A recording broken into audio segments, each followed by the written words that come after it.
Good afternoon, everyone. My name is Brad Kaufman, and I'm the Director of Alternative Investments for Signature FD. I'm filling in for our CIO, Tony Welch, this week, and welcome to Cutting Through the Noise, our weekly update discussing current investment highlights. Despite a small pullback in markets last week, the recent bout of volatility does not appear to have derailed positive earnings expectations this quarter.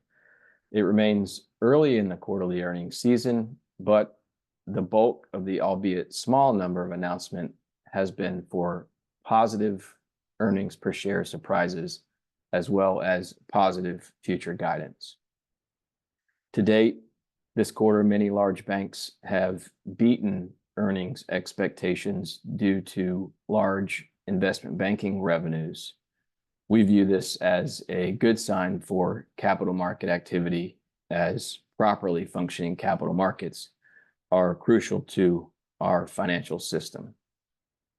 Regarding valuations, the forward 12-month price to earnings ratio remains above the 5-year and 10-year averages at 21.4. High valuations and increased market concentration may increase market risk, but we would note that much of the apparent overvaluation is concentrated in the large cap technology sector. Looking at the median PE ratio of the S&P 500 is in line with its historical average of around 15. With valuation spreads wide, diversification becomes even more of a focus, which is why, despite the increased volatility, we welcome the increased market breadth of the last few days. There's been a variety of news events within the last several days that we would be remiss not to acknowledge. The assassination attempt of a former president, the CrowdStrike cybersecurity global outage last week, and current President Biden ending his re-election campaign over last weekend, to name a few. The reality is that while historical and newsworthy in nature, we believe that events like these are not always specifically impactful to markets and our long-term investment philosophy, at least not with any foresight or historical pattern.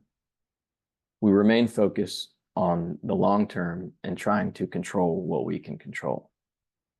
In conclusion, the investment landscape offers us a mixed and cautiously optimistic outlook.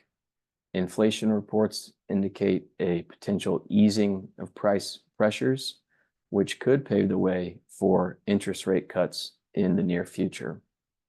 July's FOMC meeting may allow Chairman Powell to prime the markets for upcoming rate cuts.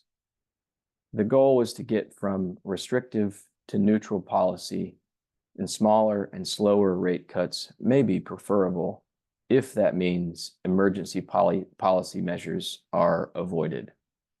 If inflation continues to trend lower and the labor market remains in a controlled softening, we anticipate that the elusive economic soft landing may be on the table.